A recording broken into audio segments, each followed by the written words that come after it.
Seeing this beautiful photograph of Baba, which I don't like to block for anyone who can't see over me, but seeing this beautiful photograph of Baba, I can't resist saying that watching Elizabeth in 1969 take darshan after Baba left the physical body, and all those years of being with Baba, living with Baba, to see Elizabeth and Kitty go to take Baba's darshan in 1969 was an extraordinary experience when they first went to Baba's tomb shrine.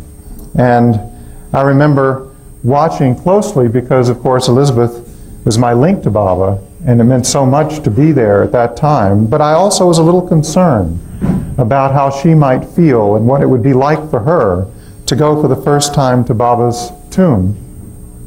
And so I was with her as she went in. And those of you who knew Elizabeth Patterson remember that it was difficult for her to walk, and she was very stooped, and it was hard for her to bend over, but she did, and she managed to get down on her knees and take Baba's darshan, and then she managed to get back up very slowly, and she came out of the tomb. And I said to her outside the tomb, I said, well, Andy Boo, what did you experience there? Or something like that. I couldn't resist asking her. And she said, well, she said, after I got down, and I put my head down, and she said, I didn't know quite what to think. But she said, then I looked up, and I saw Baba, of course this photograph, and she said, and what do you think? Baba was saying in this photograph, I'm not there, I'm here. And she said, so you see, that's how it is. And I always remember that when I see that photograph. And it is how it is tonight. Certainly Baba is with us.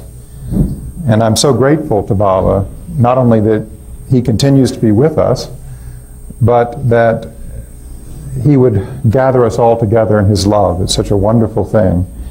And for me, it's wonderful to be back after, I guess, it's at least a decade since I've been here at this place. And none of you have changed a bit. No, the truth is that a few people, I had to look twice. I did, but graying hair and all that. You know how we're all aging at the same rate. And but you know, we're still vigorous. We all look good to each other as long as we keep going at the same rate. And we say, "Oh, you look great. Oh, you look great. You haven't changed at all." But it's so wonderful. It's wonderful to be on the same program with Meru, such a great privilege, and my old friends Bob and Jane Brown, and to see so many people who love Baba so much and have kept Baba's work alive for so many years. It just is inspiring. Dear Adele, to see her again, and to be with everyone. I can't help also but think of Richard Nimler, because I associate coming here with Dick, because I would always arrive in a Corvette. It was the only time in my life I've ever arrived anywhere in style, was with Dick Nimler, and I somehow feel him here tonight too, and remember him. This is really one of the great events in Baba's family. There's no doubt about it. And the people who make it possible work so hard, but of course Baba inspires people to that work.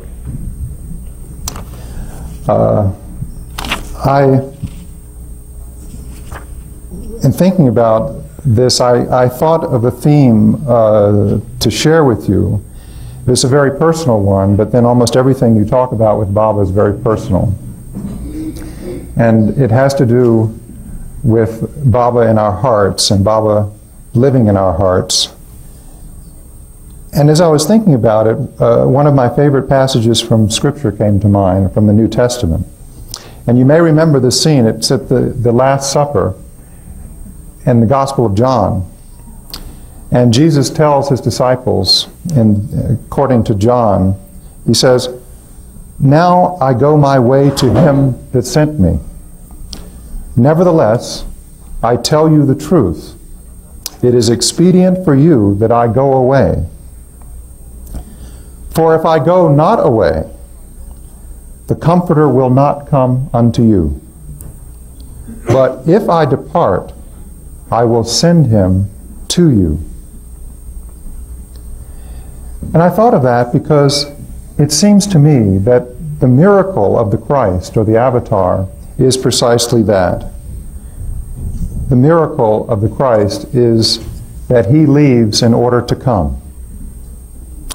It's also unique to the Christ. There's no other aspect of God like that. Where he comes, he takes form so that when he leaves, he can really come. He can really arrive. With all the rest of us, when we drop our form, we leave.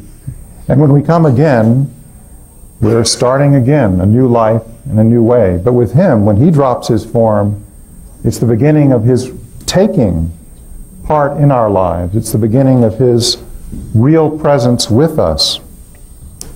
Or you could say, I think of it as the beginning of his life in our hearts, living within our hearts.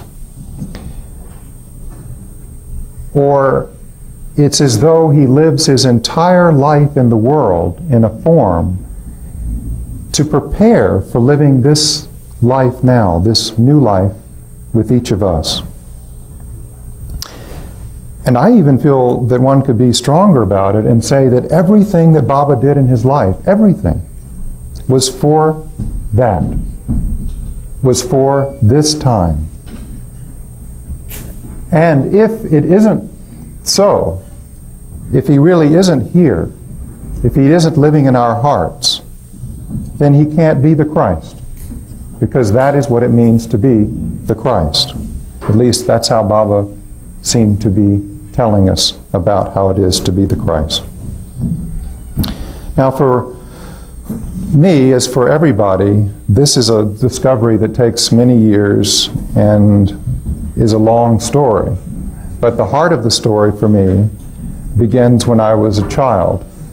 So I want to tell something of my story of how I came to discover that this is in fact the case. That Baba must leave in order to come and to live in our hearts. My part of the story begins really when Baba first left me, and that was in 1958.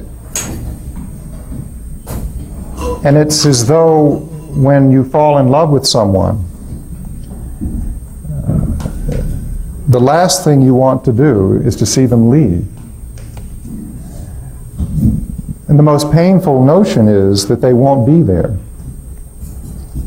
And so loving Baba, or falling in love with Baba for the first time, seeing him, wanting to be with him every moment, and then to face that he was not going to be there, that he was going to leave, was one of the most painful moments in my life with Baba. Painful because I really didn't know what was going to happen. And naturally, a child, 8-year-old child, doesn't think intellectually, he is this or that and this will be all right. I don't know, maybe the adults felt the same way. But I certainly felt that his leaving was going to be profoundly difficult and painful. And I remember that the men were called to say goodbye. The women were called and the men were called to say goodbye to Baba. And my brother and I were in school. It was a terrible thing, school, but it was also terrible to be in school at that moment. But you see, children were only supposed to be at the programs, at the barn and so forth, very rarely. And children, there was a special children's program and all that. So because we lived in Myrtle Beach, I guess the path of least resistance was to keep us in school until after then after the program was over in the barn, then we could come. Now, I found various ways to get around this rule, and I struggled with it the whole time Baba was there, fought against it. But this particular day, I lost, and I was in school, and I missed this time to say goodbye. And I was devastated, as you can imagine, because I thought, well, I've missed my opportunity to say goodbye to Baba. It was bad enough to know that he was actually leaving. It's a strange thing, but the whole time he was there, I never thought that he would leave. I don't know why, but it just never occurred to me that he would leave. And then suddenly, he was leaving. And so, I missed the chance. But as Elizabeth used to say many years after that, she would tell me growing up, she would say, well, Baba will take away the rhinestones, but he'll give you the diamond.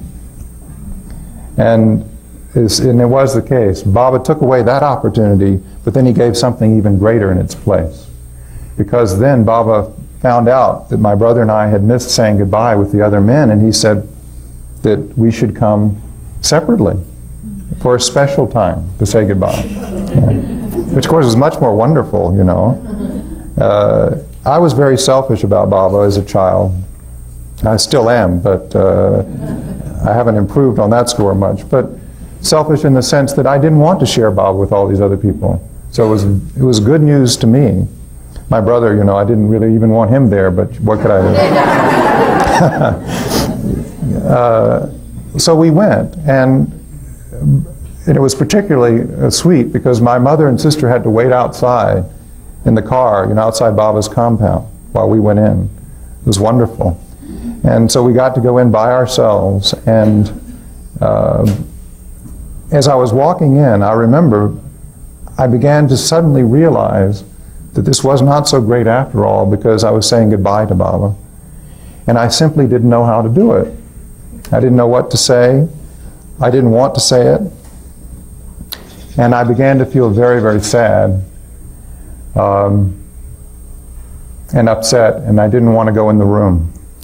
It was the only time I was in Baba's house with Baba, because, you know, Baba didn't see people ordinarily in his house, in the lagoon cabin of the barn. So it was special to go in the house, but I felt very sad. And I went in the room, and Baba was seated in this yellow chair that's still in the living room of Baba's house. And he looked at us, you know, and he had us come to him, and he embraced us and all that. And then we stood there. And Baba was so sweet, you know, and perceptive. Won't surprise you to know that the avatar was perceptive, but I don't know why I say that with some surprise. Of course he was perceptive. But, you know, for a child, looking back, I think, how Baba, you know, we think, well, Baba knows the heart of everybody and everything, but now one looks back and realizes that Baba responded to everybody just with what they needed. And he looked at us, and he looked very serious. And Baba said, now, I'm going to give you something. And he took the bowl next to him, he took a big handful of candy, and he took my hand and he put it in my hand. And then he did the same for my brother, John. And Baba said, now, Baba said, I want you to listen very carefully, because I'm going to give you an order. And then, you know, suddenly I stopped thinking about saying goodbye, because that's the first time Baba had given me an order. So I was stunned, and I was listening, and Baba said, this prasad, this candy, is for you. It's for you. This candy is for you. This candy is for you. Baba looked very serious. And I'm standing there like this. Yes, Baba. Now, one thing. Yes, Baba. You can eat this candy now. All of it. or you can eat it as you want. But you must eat it all yourself. You must eat all this, and you must eat all of this yourself. You must not give it to anyone. Yeah. Not even your sister. Well, of course, this is a very difficult order. I mean, can you imagine for a child the perfect order? Do not share with, and do not share with your sister.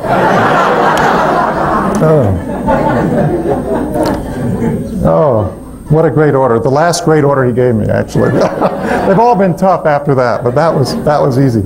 And I remember completely forgetting everything else because I was clutching this candy, trying to remember all the details. And Baba gave me a kiss goodbye and all, and then we left. And he had lifted that sadness. And somehow that order kept him with me in that candy, eating that candy. But when he left, when that plane left the ground and he physically left Myrtle Beach, it was a leave-taking that was painful for everybody. And I remember coming to the center after that and walking through the woods and wondering about him, thinking about him, missing him. And I began to wonder, does he remember me? And this must be something everybody must ask themselves who loves Baba. I mean, after all, I was discovering then what we all take for granted now, that he is accepted and believed to be the avatar, the Christ. That he says, more than that, he says that he is that. Now I was just discovering that. I didn't know that. And so I was discovering all of this, you know, that he was God in human form. You know, that he was the Buddha, that he was Jesus, that he was Muhammad. And this petrified me. Because if he is all that, if he is God in human form, the living Christ, then once he's back in India, which to me could have been another planet, then does he remember me? How could he remember me? And I began to get anxious about this. And the anxiety built more and more as I walked around the center. I remember it. And I began to think, well, after all, if he's that, then he's a very busy man. I mean, he's got a lot of things on his mind, after all. You know, and I mean, I went to Sunday school. I know it's a big job. Being Christ, you know, it's not a little job, and there's a lot of work to do, and so, and that, you know, that was what I would think about. And I think, well, he maybe once in a while he might think of me, and then I'd think, well, no, how could he think of me? There are all these people here. He can't remember all these people, and then there must be all these other people in India. And I remember walking around the center trying to remember him and writing very bad poetry with wonderful lines like, my love is as thick as any board, things like that.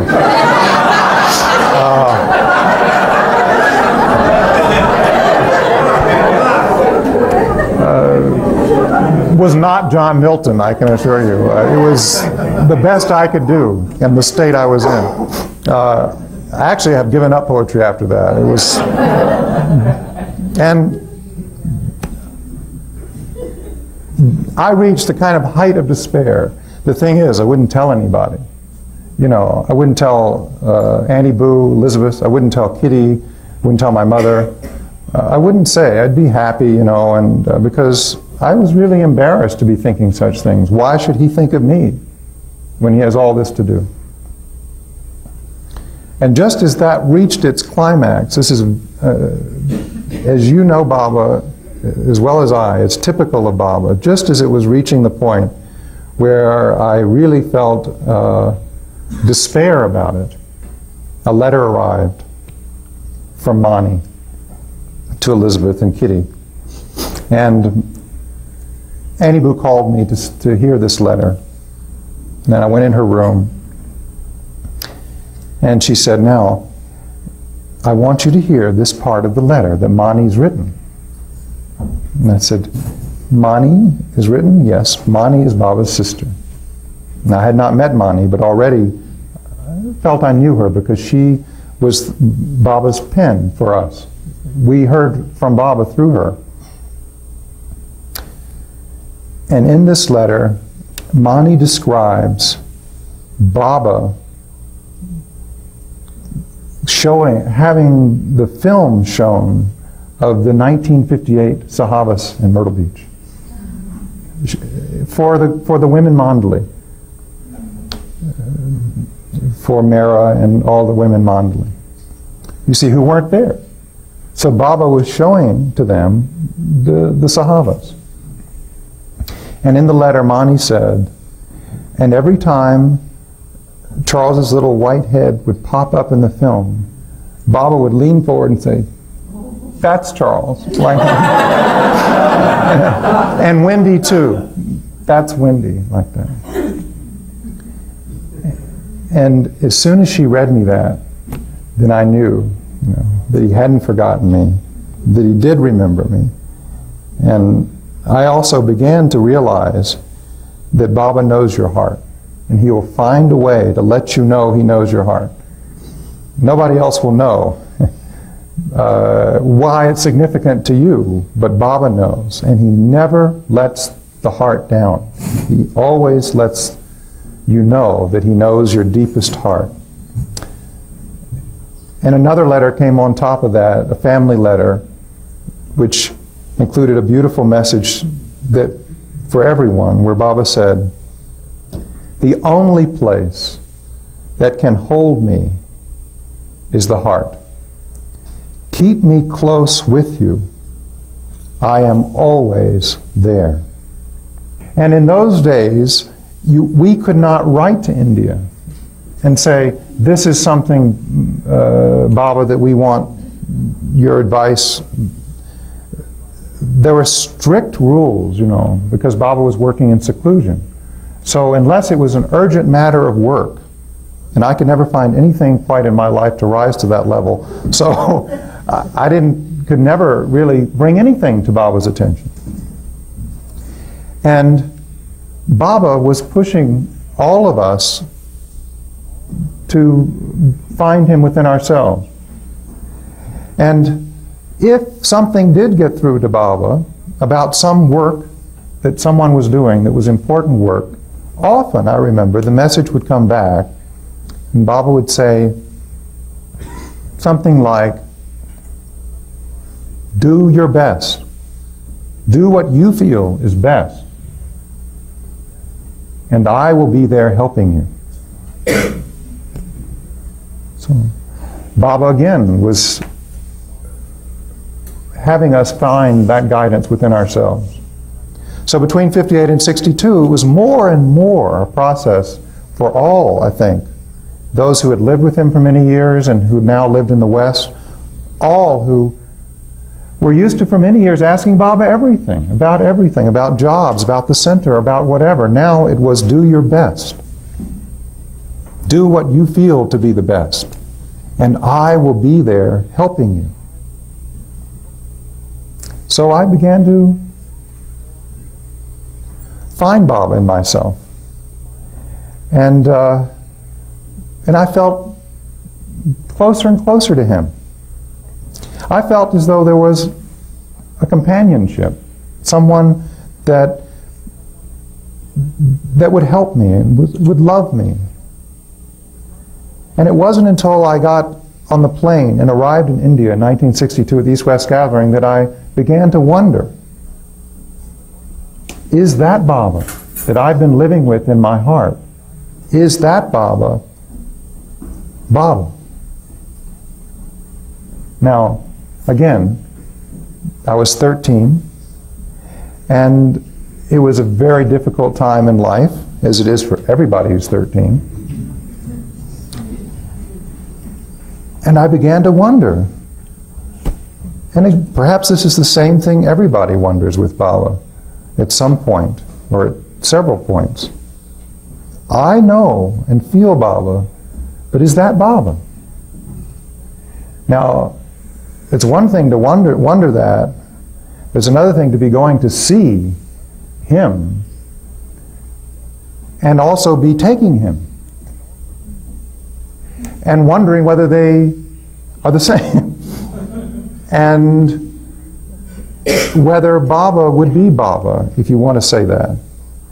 And I also wondered whether, because my Baba, of course, was one that had grown with me from 1958, grown in me as my companion, and I didn't know.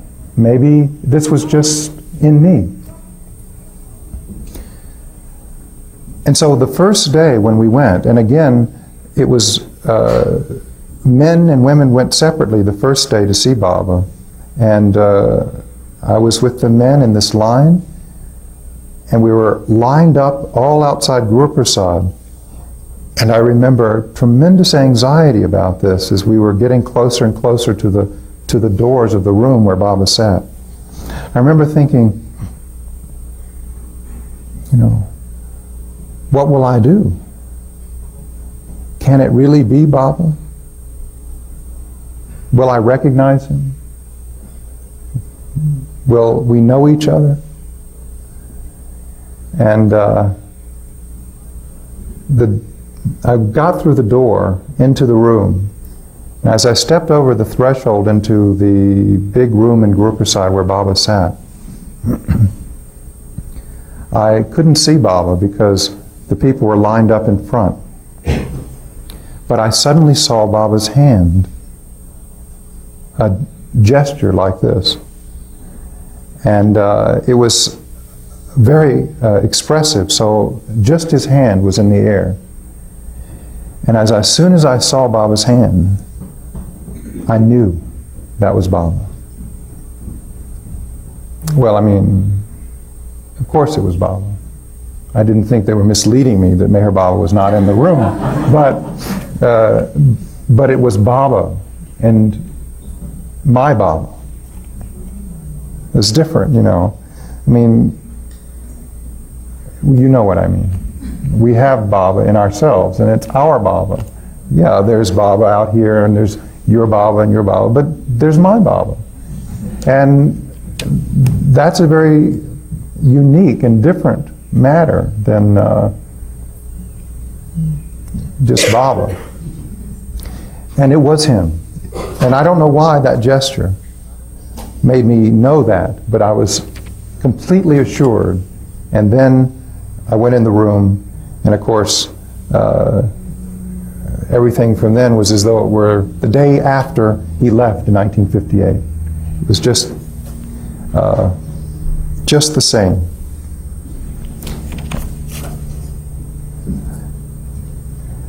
There is one event during that East-West gathering that made me, for all time and in the deepest parts of myself, realize that this is true of Baba, that he lives in our hearts, and that the one we find deep in ourselves is truly the one that we wait for, truly the one. Some of you have heard me tell this, but it fits so well with what I want to say that I'm going to tell the story again. And it happened like this, that some of us as children got the idea to come and see Baba early. Not to see Baba, because we didn't know we would see Baba, but to come to Guru Prasad early and to be there. My motive was that if we got to Guru Prasad early, then when the doors opened, we could get up front and be near Baba. So my motive was to get as early as possible, wait next to the door, and then when the door opened, to rush to the front. Now, the others who wanted to walk early were all girls, young girls. And they simply went to Mehra and the women mandali, and they must have asked Mehra, and they asked if it was all right if they could come early. And they got permission. But that left me out, because I couldn't go to Mehra. I had never met Mehra.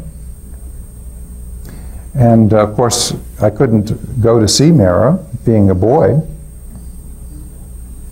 And Elizabeth was very strict about that growing up, so I wouldn't even think of it. As a matter of fact, even though I was a little boy when I first met Baba, Elizabeth never even showed me a picture of Mehra. And whenever Mehra would come up in a conversation, and if Elizabeth saw me in the room, she would stop talking about Mehra. So I never heard of Mehra, I never saw a photograph of Mehra. So I knew that that was not an option for me. And I was very envious. And though I was a shy child, I was not to be outdone, and I felt that this was not fair, that these girls would get to go and be there early, and I could picture them all standing at the door opening, and they would all get up in front of Baba. So something had to be done about this, and I decided to take matters in my hand. And that afternoon, I went up on the stage where Baba was seated in front of the 5,000 people who had come for darshan, or however many thousands there were. And I was very nervous, but I thought what I'll do is I'll ask Erich.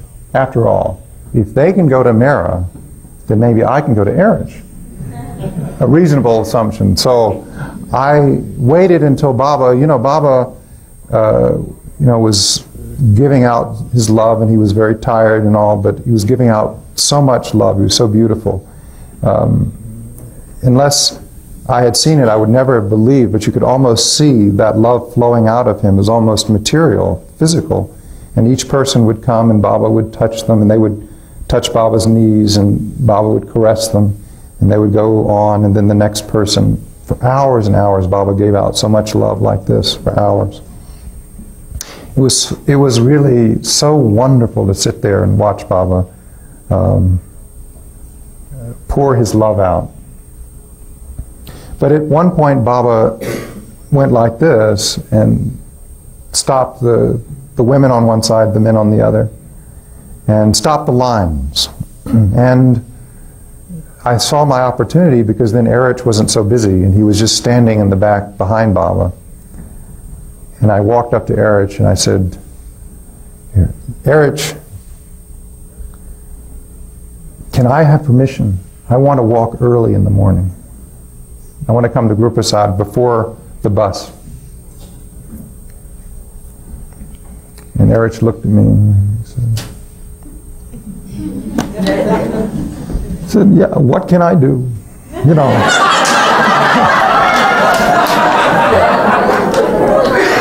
He's so bad, isn't he? It would have been so easy for him. Sure, you can walk early. You know, and he could have done it too, you know. But he knew that I was eminently teasable, and that he could get a lot of mileage out of this. That's how I think of it now, because now I know him better, and I know that's how he thinks, you know. He said, Baba's given the order, you know, you come in the bus and all that. And I looked so disappointed, you know. I said, but the girls are good. Then, you know, he said, yeah, but that's the women's side. Yeah. And I said, but what about me? Eric said, well, there's nothing to do. You must ask him. I said, him? And I looked over there, you know, Baba of course was, you know, seated watching the people and all that. And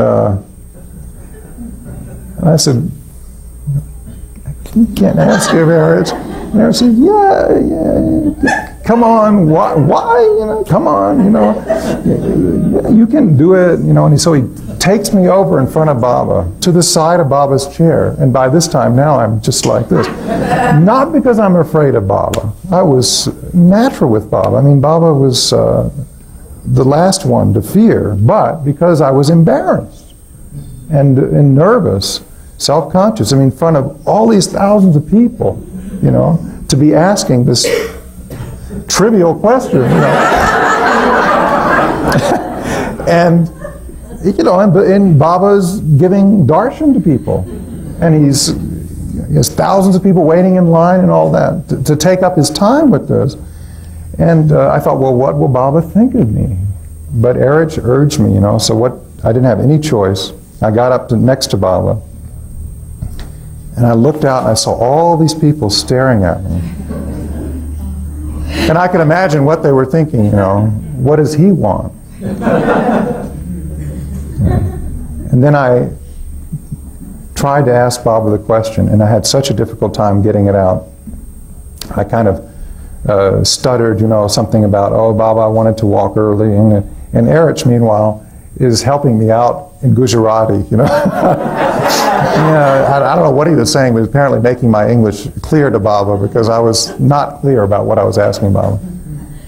And of course, the audience probably thought, this is a big crisis for this poor child. You know? Because Baba turned and looked at me, you know, this serious expression, like this is the great cosmic question. You know? Only Baba can look this serious, you know. And I'm standing there. By this time, I'm like this. And Baba is looking as though he's having a hard time with this question, you know. It seemed like forever. I'm sure it wasn't. And Baba looks up at Erich as if he needs some advice on this. Now I know Baba was also enjoying this very much. And finally, Baba, after what seemed an eternity, Baba couldn't stop himself, and he smiled like this, burst out smiling, and Baba said, yeah, you can walk early. And then he gave me a kiss. It's worth it to ask, you know. It doesn't matter how trivial you think it is, it's worth asking Baba. Ever since then, you know, I asked Baba, put everything before Baba. You just never know. And he also always gives a kiss, even if he says no. But fortunately, he says yes on this occasion. And the next morning, I do walk early to see Baba. And I remember arriving at Guru Prasad and getting on the porch, and all the girls that walked with me disappearing into the women's side. Because, of course, they were girls. And they got to do that. And I'm sure they got all kinds of special things and treatment and all that. I don't know what they did in there. But I was, a little sad to be a boy, but I was stuck. So I stood on there all by myself. I don't know why, and none of the other boys thought of this coming early, but I was the only one. And I stood there. I was by myself. But being 13, you know, the curiosity got the best of me, and I went up to the door of Guru Prasad, these big French doors, and I took the curtain and I peeked inside the room to see the room where we would be with Baba later. I just couldn't help myself. I immediately closed it because there was Baba. He was sitting there. The room is this big, maybe bigger, so he's at the far end of the room on the sofa, and Baba was just seated on the sofa by himself, no one else, and he was just seated there. And he was waiting for us to arrive. He was already waiting. It was so beautiful. I'd never seen Baba alone. But I was very nervous because I had peeked. And I was afraid I'd disturb Baba, you know, so I quickly put the curtain back and went back on the porch. And a few minutes later, Rano came out and said, Charles, Baba wants you to say good morning to him. So, and then she disappeared. So I knew that somehow I had to go in there and say good morning to Baba. And I was very nervous, so I took my shoes off and I went in. And I looked and I saw Baba seated all the way at the end of the room. And I suddenly felt Baba was just looking at me. And I suddenly felt I felt like I couldn't walk. I just was so self-conscious. I'd never been alone with Baba before. And it seemed like such a long distance from here to there. So I just started. I know it was difficult. I just put one foot in front of another and I made my way to Baba, feeling very self-conscious. And it seemed like the longest journey from here to there. And Baba didn't move at all. You know. He didn't say anything. He just, he didn't gesture. And he just was there. And finally, after a long, long time, I got up in front of Baba. And I stood there in front of him. And I looked at him. And Baba looked at me.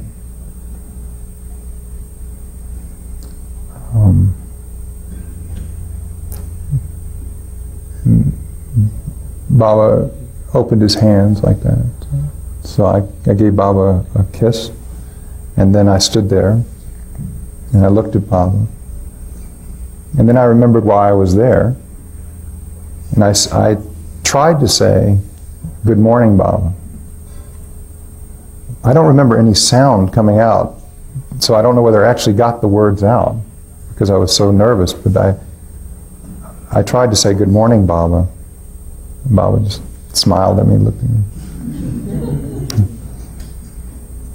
And then he looked at me, and I looked at him. And it was the first time that I'd really ever looked directly into Baba's eyes. And Baba's eyes moved very rapidly so much of the time. But Baba was perfectly still, and he just looked at me. And so I looked back at him. And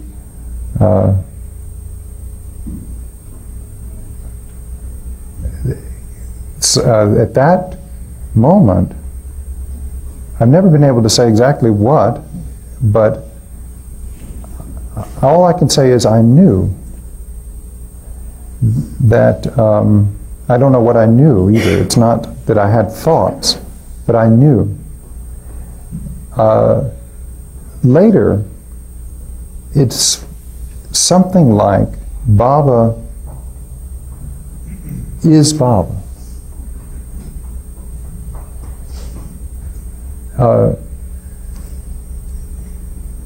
Means, you know, there he was there were no people around, there were no garlanding, there was no darshan program, there was nothing happening.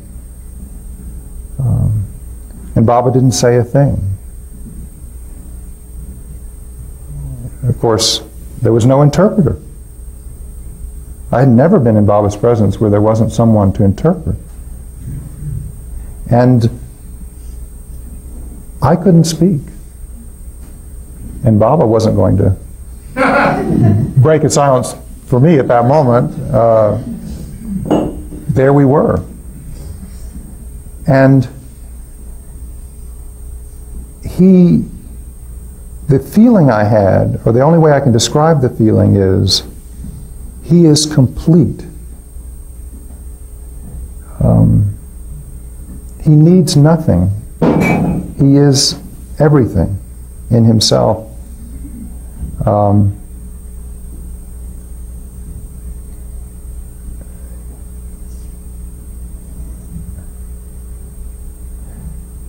That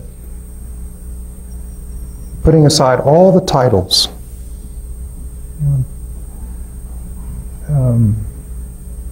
all the words, everything, He is. He is. That's as close as I can get to what it felt like, and I just knew. Now, that must have only been a moment. I don't know. I mean, was I there 5 minutes? 30 seconds? No idea. An hour? It couldn't have been. But whatever time it was, Baba finally broke the spell, and he went like this. Enough now. And then he hugged me. Then I knew I had to leave, and I don't know how I left. I have no memory of leaving. I only remember getting back on the porch. I think I must have tried to back out awkwardly. I didn't want to turn my back on Baba, but somehow I managed it, and I got back out on the porch, closed the doors, and didn't peek again.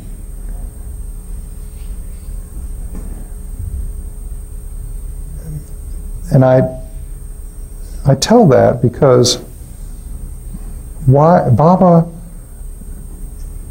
wants us to know, and he wants every one of us who loves him to tell others what we feel about him. But he wants us to know that he is the one, the nameless one, the one beyond all limitations, that lives in our hearts. He is the beloved that lives in our hearts. He is that one. And the fact that we limit him, or try to limit him, doesn't matter. That's part of the plan. Because even if we were to try to limit him, as Elizabeth used to say, she said, no one can limit Baba. And of course we limit him as soon as we say his name, as soon as we say anything about him, as soon as even we call him the avatar of the age. But that doesn't change who he is. And he wanted me to know that, and to say that, and to be convinced of that. Because it doesn't matter how many buildings or statues or photographs or books or experiences, he is beyond all of that. He is that one. When someone once asked Elizabeth, what do you like to call Meher Baba? Do you think of him as the avatar, the Christ, the God-man? She thought for a moment and she said, well, she said, no, I like when Baba says that he is the highest of the high. Because you see, she said, if tomorrow they were to find something greater than the avatar, that would be him. And that's how I felt in that moment, that he is. He just is. Now, all of the things that he gave us, the words he gave us, the life he lived, the photographs, the people who lived with him, the places he walked, all of these clues to him, his tomb, all of these clues to him are so important. We all know that. But they are not him. We all know that. They're clues. Religions are founded on the clues. And as Baba once said, religions are founded to hold me here in a certain way, in a certain form, by a certain understanding. But Baba says, I am not that. I am not this form that you see. But all of the clues point to that one who is beyond all the clues. And yes, he leaves in his physical form, and he leaves behind all of these beautiful things, the stories, the words, all to point to him in our hearts. All so that we may begin to find him as he really is, as the one who lives deep within our hearts. And anytime anyone, any one of us, experiences Meher Baba living in our hearts, that's his victory. And that's what he came for. That's what he lived for. That's what he gave his whole life for. Really, it was the only thing that he came for. Baba himself said that. I've come only to awaken. So he is the one who always points beyond himself to himself in every heart. And he is the only one that does that. As Baba says, do not search for God outside of you. God can only be found within you, for his only abode is the heart. And then again he says, don't lose heart, but keep me in your heart, and remember, I am always with you. Jai Baba.